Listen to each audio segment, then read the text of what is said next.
नमस्कार, आप देख रहे हैं बिग डिबेट और मैं हूं आपके साथ महेंद्र विश्वकर्मा। तो दिल्ली विधानसभा की 70 सीटों के लिए मतदान हो गया है। आंकड़ों के हिसाब से बीते चुनाव से ज्यादा इस बार मतदान प्रतिशत रहा। विधानसभा चुनाव के नतीजे अब 8 फरवरी को घोषित किए जाएंगे, लेकिन मतदान का समय समाप्त होते ही एग्जिट पोल भी आ गए हैं सामने। तो दिल्ली में अब आपकी सरकार पर संकट मंडराने लगा है और भाजपा की एक उम्मीद जागी है। एग्जिट पोल भाजपा की सरकार दिल्ली में बनवा रहे हैं और सभी, एक नहीं सभी एग्जिट पोल में भाजपा की सीटें ज्यादा आने की संभावनाएं हैं। तो 8 सीटों से अब सरकार की ओर भाजपा, तो निश्चित तौर से भाजपा का वो संकट काल शायद दिल्ली में समाप्त होता दिख रहा है, जो लंबे अरसे से इंतजार कर रही थी कि कभी भाजपा की सरकार दिल्ली में बनेगी। कांग्रेस के लिए तो कोई सुखद खबर वहां नजर नहीं आ रही है। हालांकि कांग्रेस ने जितना भी किया होगा, आम आदमी पार्टी का नुकसान ही किया होगा, ऐसी खबरें आ रही थीं। और इस बार कांग्रेस को 70 में से सिर्फ महज खाता खोलने की गुंजाइश एग्जिट पोल में नजर आ रही है।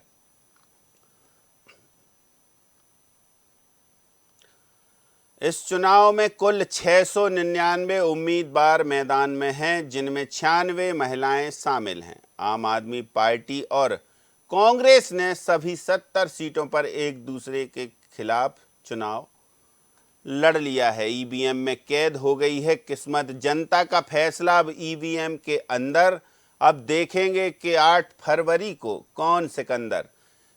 जबकि भारतीय जनता पार्टी ने 68 सीटों पर उम्मीदवार उतारे थे और 2 सीटें सहयोगी पार्टियों जनता दल यूनाइटेड और लोक जनशक्ति पार्टी यानी रामविलास पासवान की पार्टी को दी थी। इस बार भाजपा और आम आदमी पार्टी के बीच कड़ा मुकाबला नजर आ रहा है, क्योंकि एग्जिट पोल जैसा बता रहे हैं कि दिल्ली में बहुत दमखम के साथ भारतीय जनता पार्टी ने चुनाव लड़ा और आम आदमी की जो मजबूत नींव मानी जा रही थी दिल्ली, अब वो खिसकती हुई नजर आ रही है।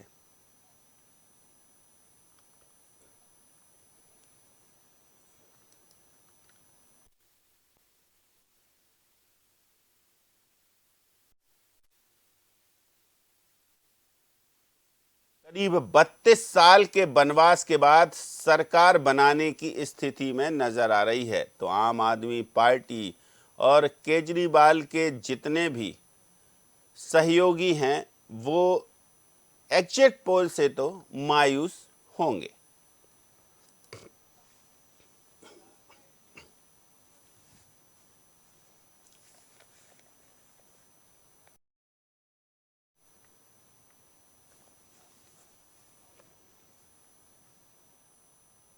तो चलिए अब चर्चा शुरू करते हैं। कुछ खास पैनलिस्ट हैं हमारे साथ, उनका परिचय पहले आपसे करवाते हैं।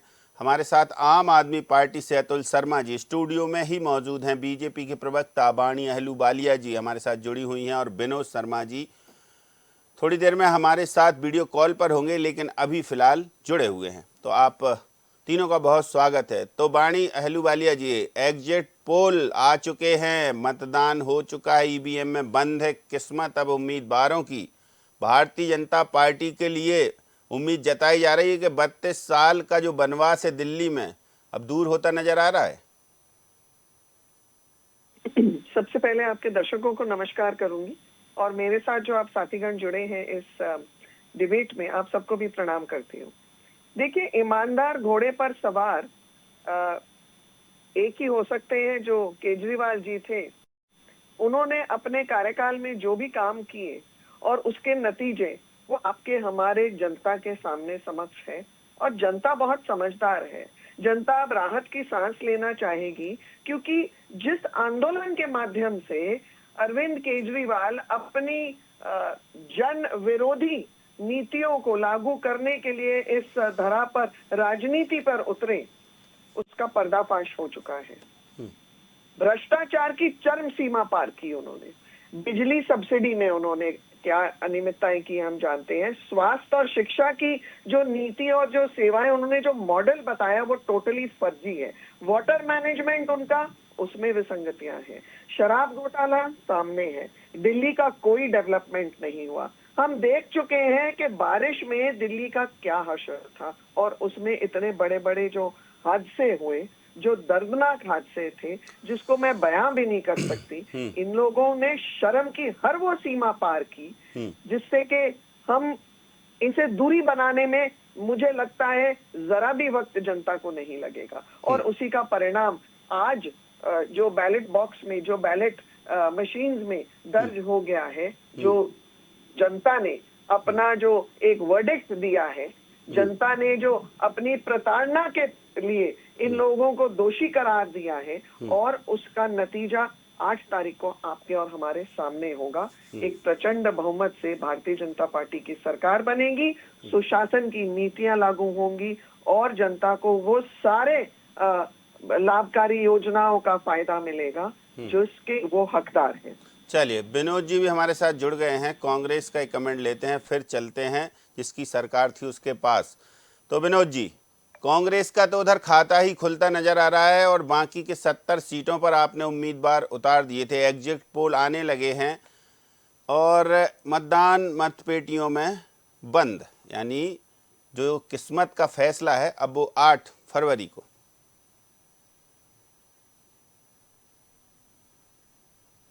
दिल्ली के अंदर मैं आपको याद दिलाऊं, दिल्ली को शीला दीक्षित जी ने बनाया था और एक केजरीवाल जी आते हैं और एक नया मॉडल दिखाते हैं कि मैं देश में राजनीति को बदलना चाहता हूँ। और उसी समय, उसी दौरान नरेंद्र मोदी जी गंगा, गाय और गरीब लेके आते हैं। 3 कॉन्सेप्ट उनके पास था कि मेरे पास गंगा है और गाय है और गरीब है। मोदी जी ने तो आपने देखा है कि गंगा में गरीबों को डुबा दिया, गाय आज सड़कों में घूम रही है, और जो हमारा गरीब है वो बेचारा मतलब 5 किलो अनाज के लिए मोहताज हो गया। बात रही केजरीवाल जी की, केजरीवाल जी ने भी जितने उनके वादे थे सब हवा हवाई हो गए, चाहे जन लोकपाल कराओ, चाहे किसी भी प्रकार का मुद्दा रहा। पहली बार कांग्रेस पार्टी ने तो झूठों से, अच्छे दोनों झूठे हैं और ज्यादा झूठा कौन है ये जनता जानती है, दोनों झूठों से कांग्रेस पार्टी ने ताकत के साथ चुनाव लड़ा।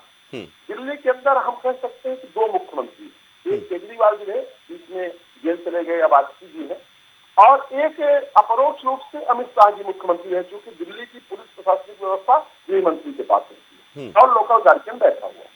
तो पूरे दिल्ली को जो अस्त रहती है, दिल्ली पूरे देश के लोग रहते हैं। दिल्ली में ऐसा नहीं है कि दिल्ली में पूरे देश के लोग रहते हैं, या हम ये कहें कि पूरी दुनिया दिल्ली में रहती है, क्योंकि सभी विश्व के जितने राजदूत रहते हैं दिल्ली में रहते हैं। तो दिल्ली का जिस प्रकार से दोनों ने कवाला किया, भारतीय जनता पार्टी को जनता ने वहाँ 7 सीट सांसद में 7 3 बार दिया और इनको स्पष्ट बहुमत 2 बार से दिया।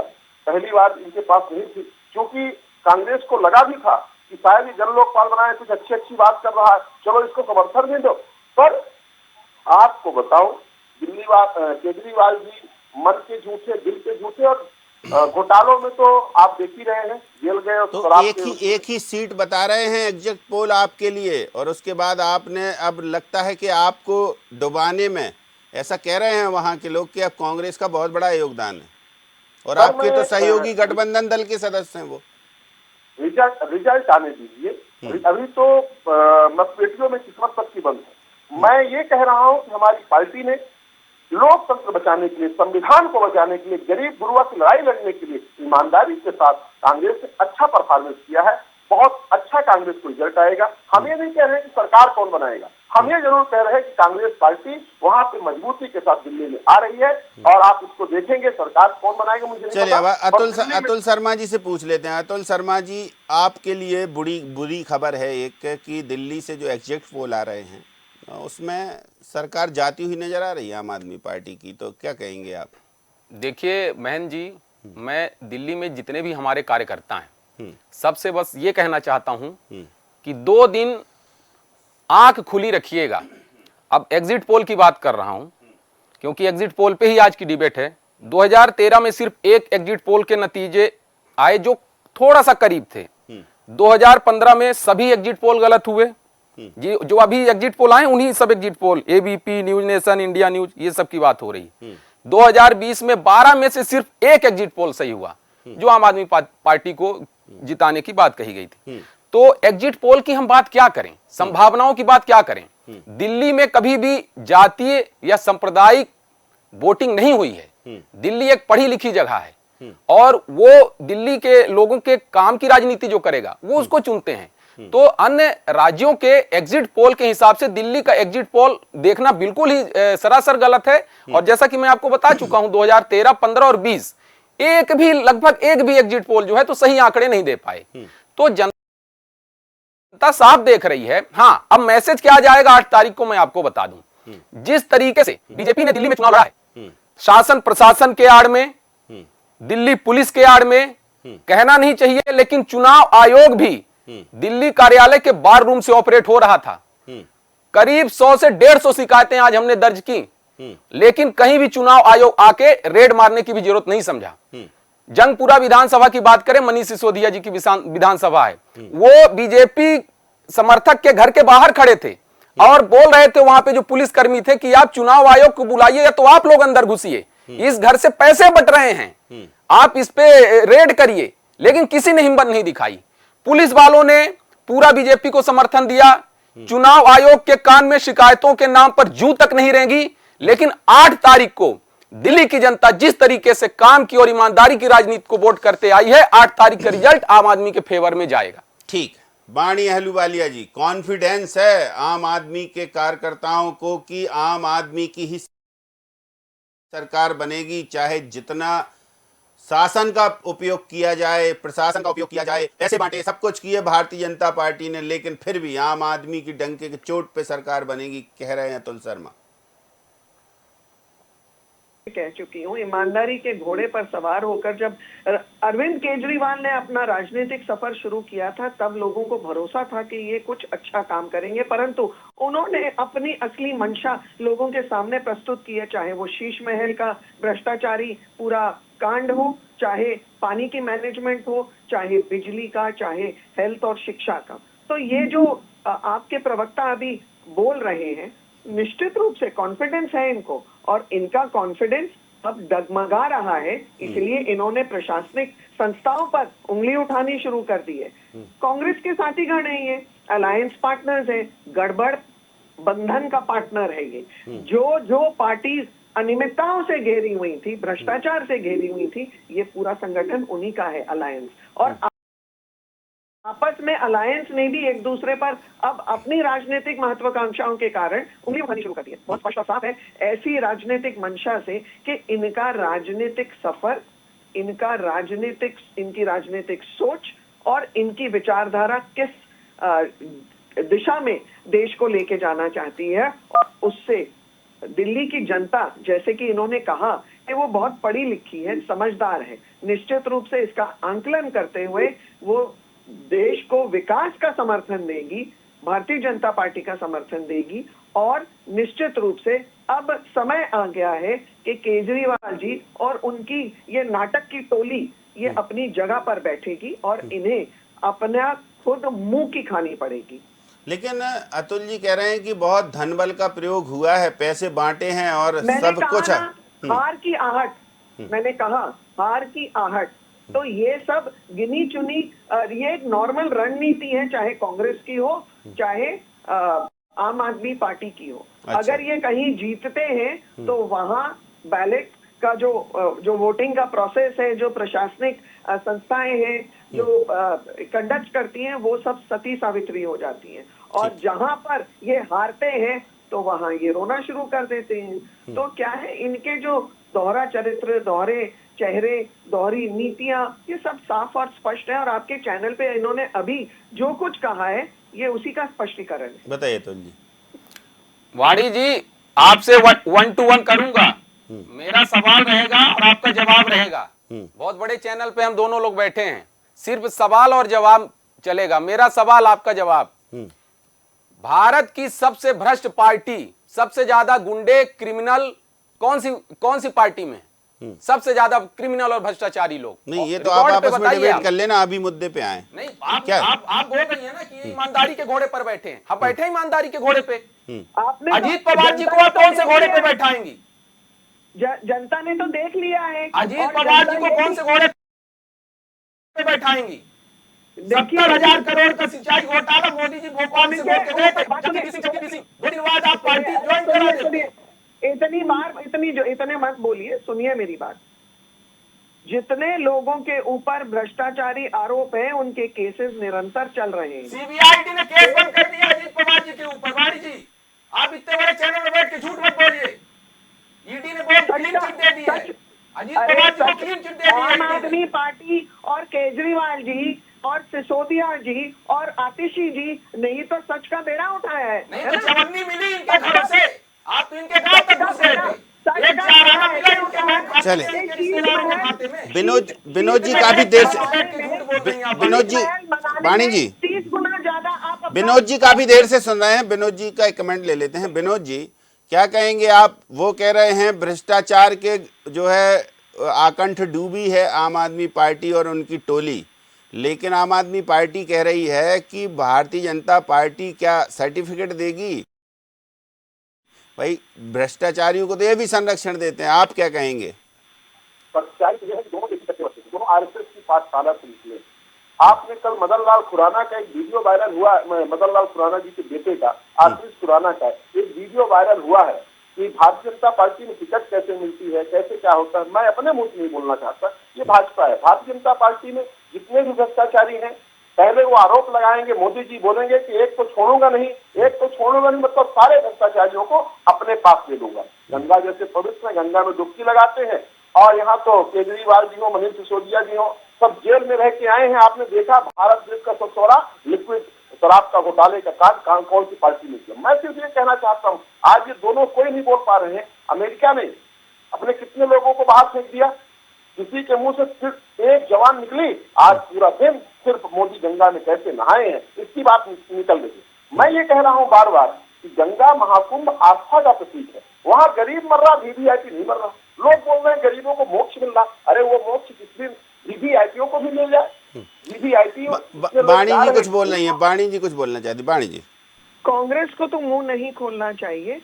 विदेशी परिवार की एक ऐसी राजनीतिक दल जिसने गरीबी हटाओ का नारा 50 साल तक इस देश में चलाया, और गरीबी तो हटाई नहीं परंतु अपने परिवार को, विदेशी परिवार को उन्होंने अंतर्राष्ट्रीय स्तर पर सबसे अमीर लोगों की सूची में स्थापित कर लिया, और देश का बंटाधार, देश का बदहाल इन्होंने किया, जिसके बाद भारतीय जनता पार्टी ने 2014 के बाद आकर एक परिवर्तन का इस बार तो आपको कांग्रेस, इस बार तो लगता है कि कांग्रेस को थोड़ा सहानुभूति रखनी पड़ेगी भाजपा को, क्योंकि वो बीच में आए, उन्होंने 70 सीटों पर उम्मीदवार उतारे, तब आपकी फाइट बहुत आसान हो गई, ऐसा कह रहे हैं जो राजनीतिक विश्लेषक हैं। देखिए हम वर्तमान में राजनीति के परिणाम कितने राज्यों में देख चुके हैं, राजस्थान, मध्य प्रदेश, छत्तीसगढ़, महाराष्ट्र, हरियाणा। मैं सिर्फ मध्य क्षेत्र की बात कर रही हूँ, अन्य भारत की तो मैं बात ही नहीं कर रही हूँ। और क्या हुआ है, कांग्रेस को सुकड़ के एक नाली में सिमट के रह गई है, वेंटिलेटर पे आ गई है। राजनीतिक महत्वाकांक्षाओं के साथ इन्होंने जो दुरुपयोग किया है शासन का, जो इन्होंने अपने जहां जहां इनके शासित प्रदेशों से थे उनको इतने बदहाल स्थिति में छोड़ा, जनता समझती है। इन्होंने अपनी सरकारों को एटीएम के माध्यम बना के इस्तेमाल किया, और जनता इसी को से समझ चुकी है कि कांग्रेस भविष्य नहीं है, कांग्रेस में कोई भविष्य की नीति नहीं है, कांग्रेस की विचारधारा इस देश को आगे विकास देने की नहीं है। इसीलिए निरंतर कांग्रेस को हर प्रदेश में ऐसा ही उत्तर जनता दे रही है। मनोज जी बताइए, ऐसा ही उत्तर मिलेगा आपको हर प्रदेश में? वाणी जी कह रही हैं पंजा मार रही है इनके मुंह पे। आपने पूछा अजीत पवार के बारे में, तो बताया ना कि गोल गोल गप गप, मीठा मीठा अंदर गप गप, करू करू थू थू। ये अजीत पवार जी के बारे में ही बोलेंगे। कांग्रेस पार्टी वो पार्टी वैसे तो सोनिया गांधी और राहुल गांधी पे तो बहुत केसेस चल रहे हैं, पूरी संपत्ति राष्ट्र के नाम भ्रष्टाचार की परम सीमा पार कर ये हमेशा फकीरी की बात करते हैं। और एक फकीरी में आज मैं आपको बताऊं विवेक जी, 15 मिनट के अंदर हमारे देश के फकीर प्रधानमंत्री 3 बार अपने देश बदलते हैं, 3 बार 15 मिनट के अंदर।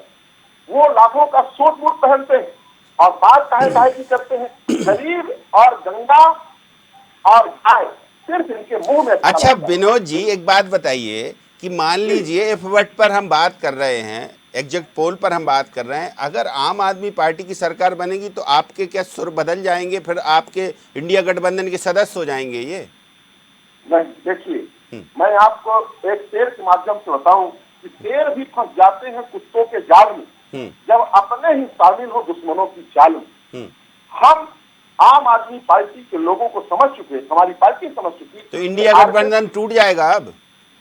इंडिया गठबंधन हमारे राष्ट्रीय नेतृत्व ने बता दिया कि वो लोकसभा के चुनाव के लिए था, और लोकसभा के चुनाव में हमें जहां जैसी जरूरत पड़ी, हम तो आम आदमी से पंजाब में अलग लड़े ना, पंजाब में हम अलग लड़े, हमारे सांसद जीते। वाणी जी आपकी बात पर मुस्कुरा रही हैं, वाणी जी। क्योंकि मुझे केजरीवाल जी को इन्होंने उस समय छोड़ा था जेल से जब हरियाणा में चुनाव कर रहा है, इसे संज्ञान में लीजिए। जिस प्रकार से देश को आगे ले जा रहे हैं, आज जिस प्रकार से डॉलर 87 रुपए पहुंच गया। अच्छा, अतुल जी भी सुन रहे हैं। अतुल जी, ऐसा हो जाएगा क्या कि आप अगर मान लो ये कि आम आदमी पार्टी ठीक है लीडिंग पार्टी के रूप में आती है दिल्ली में, तो फिर कांग्रेस के प्रति आपका नजरिया बदल जाएगा? देखिए महन जी, मैं एक आज चीज बहुत ही स्पष्ट रूप से बोलना चाहता हूं, इसको राजनीतिक तौर से आप मत देखिएगा। इंडिया गठबंधन की सबसे बड़ी पार्टी कांग्रेस कैसे बनी? सीटों का दबाव डालकर। चलिए ये भी भूल जाते हैं, क्योंकि लोकतंत्र के खिलाफ, लोकतंत्र को बचाना था, लोकतंत्र के खिलाफ जो लड़ रहे थे कि लोकतंत्र को हम बर्बाद कर देंगे, उनके खिलाफ हमको लड़ना था, लोकतंत्र के दुश्मनों के खिलाफ हमें लड़ना था। तो हमने गठबंधन बनाया, गठबंधन में सीटों के बंटवारे हुए। यही वो पार्टी है जो बिहार यूपी में दबाव बनाती है सीटों का। यही वो पार्टी है जब मध्य प्रदेश में विधानसभा चुनाव था तो गठबंधन के पार्टी अखिलेश सिंह को गाली देने का काम करते हैं। यही वो पार्टी है जो हरियाणा में आम आदमी पार्टी से सीटों के गठबंधन की बात करती है और आखिरी में मुकर जाती है। तो अब कांग्रेस को यह तय करना होगा कि उसकी लड़ाई बीजेपी से है और उसकी लड़ाई गठबंधन के पार्टी छोटी पार्टियों से है। अब तीसरी चीज आती है जिसके लिए यह पूरा गठबंधन बना था कि कांग्रेस की लड़ाई लोकतंत्र बचाने के लिए है भी कि नहीं है, यह बहुत बड़ा प्रश्न है। तो ये कांग्रेस को रिसर्च करना होगा और अपना इस पे रवैया स्पष्ट करना होगा कि लोकतंत्र के खिलाफ लड़ाई में है कि नहीं। वाणी जी, दिल्ली के चुनाव तो हो गए, ईवीएम में किस्मत बंद है उम्मीदवारों की, लेकिन अब इससे एक नई तकरार शुरू हो गई है इंडिया गठबंधन में, कैसे देखेंगे इसको? देखिए, इंडिया गठबंधन की तकरार तो पिछले चुनावों में स्पष्ट थी। कहीं ममता दीदी अपनी बयान दे रही हैं जिससे बहुत साफ और स्पष्ट होता है कि उनके राजनीतिक मतभेद बहुत उजागर हो रहे हैं, चाहे वो अखिलेश के प्रति हो चाहे राहुल जी के प्रति हो। साथ में इसमें भी ये भी स्पष्ट हो रहा है कि इतनी इनकी राजनीतिक महत्वाकांक्षाएं देश के प्रति कितने संवेदनशील हैं, ये भी स्पष्ट हो रहा है। इस बार के एग्जिट पोल पे आपके भरोसा हो गया है? पिछले बार तो नहीं हुआ था जहां कांग्रेस की सरकारें बन रही थी। हमें हमारे कार्यनीति पर भरोसा है, हमारे कार्यकर्ताओं पर भरोसा है। हमारे जितने कार्यकर्ता जब चुनाव प्रचार में लगे होते हैं, जब वो हमारे विचारधारा के वाहक हैं। चलिए, खाता खुल पाएगा विनोद जी आपका? ये जीवंत इकाई हर घर में हमारी विचारधारा पहुंचाने का, विश्वास पहुंचाने का काम। ऐसे परिणाम आएंगे कि पूरा देश देखेगा। बताइए अतुल जी, आपको क्या उम्मीद है कि सरकार बना लेंगे या फिर एग्जिट पोल को कितना तवज्जो देते हैं? एग्जिट पोल का तो मैंने इतिहास आपको बता दिया। अब रही सरकार बनाने की बात, तो मैं बीजेपी को कहना चाहूंगा कि इनकी उम्मीदें कायम हैं दिल्ली पुलिस, सीबीआई, ईडी और चुनाव आयोग के सहारे, लेकिन हम बैठे हैं दिल्ली की जनता के भरोसे पे। पिछले भी समय हमको चुनाव में भरोसा मिला, आगे के भी चुनाव में मिलने जा रहा है। 8 तारीख को लोकतंत्र की जीत होगी, काम करने वाली पार्टी। तो 8 तारीख को फिर बैठेंगे एक बार हम। समय समाप्त होता है। बहुत शुक्रिया वाणी जी हमारे साथ जुड़ने के लिए, बहुत शुक्रिया अतुल जी आपका, विनोद जी आपका भी धन्यवाद हमारे लिए वक्त निकाला।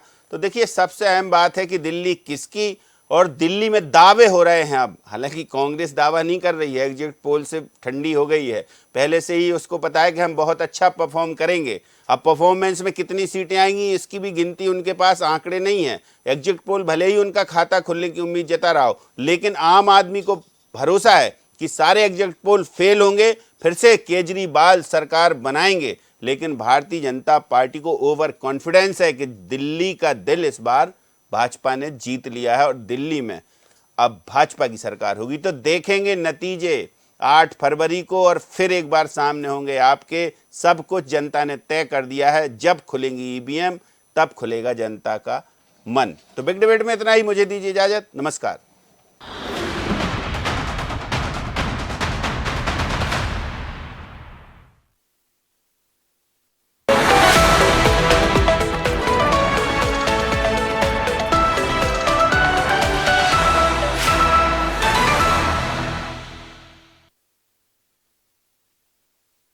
से बड़े सांस्कृतिक समागम महाकुंभ प्रयागराज में अग्नि सुरक्षा के लिए 24 घंटे सतर्क और तत्पर है उत्तर प्रदेश अग्निशमन तथा आपात सेवा बल।